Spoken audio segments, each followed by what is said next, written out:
अस्सलामु अलैकुम वरहमतुल्लाहि वबरकातुहु నహ్మదుహు వ నుసల్లి అలా రసూలిహిల్ కరీం అమ్మాబాద్. తెలుగు సోదర సోదరీమణులకు స్వాగతం సుస్వాగతం. సోదరులారా, ఈనాటి అంశము ఏకత్వం ప్రాముఖ్యత. ఏకత్వం అంటే అల్లాహ్ను ఒకే ఒక్కడుగా భావించడం, విశ్వసించటం, దృఢమైన నమ్మకం కలిగి ఉండటం.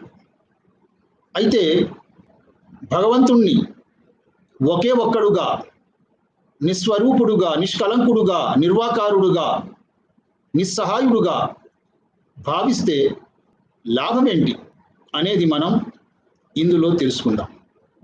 అల్లాహ్ యొక్క ఏకత్వం పట్ల విశ్వాసం కలిగి ఉండటం ఇస్లాం ధర్మం యొక్క మొట్టమొదటి మూలాంశం. మనకు ఎవరు ఎన్ని విధాల సహాయం చేసినా సరే, మనకు ఎంత ఉపకారం చేసినా సరే, ఎవరు కూడా దేవుడు కాలేరు.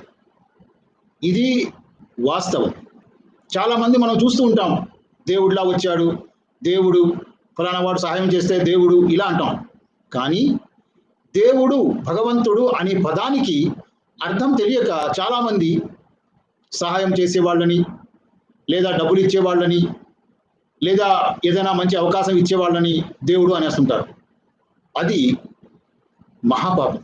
దేవుడు అనేవాడు, ఒక్కసారి ఊహించండి, ఈ విశ్వాన్ని, ఈ విశ్వములోని సమస్త జీవరాశులను సృష్టించిన వాడు, వాటిని నడిపిస్తున్నవాడు. ప్రతి జీవికి ఒక ప్రత్యేక జీవన విధానం ఉంది, మనం చూస్తూ ఉంటాం. ఆ విధంగా ప్రతి జీవికి ఒక ప్రత్యేక విధంగా పుట్టించి, సృష్టించి, దానికో జీవన విధానం ఇచ్చి నడుపుతున్నవాడు, విశ్వాన్ని నడుపుతున్నవాడు, సూర్యుణ్ణి నడుపుతున్నవాడు, ఒక చిన్న ఈగను కూడా పరిరక్షిస్తున్నవాడు, పోషిస్తున్నవాడు. అతడే దేవుడు, భగవంతుడు, సృష్టికర్త, పోషకుడు, పాలకుడు, యజమాని. ఆయనే అవుతాడు. ఈ విషయం మనం వేదాల్లో కూడా మనం చదువుతాం, బైబిల్లో కూడా ఉంది, యూద పుస్తకాల్లో కూడా ఉంది, ఖురాన్ గ్రంథంలో కూడా ఉంది.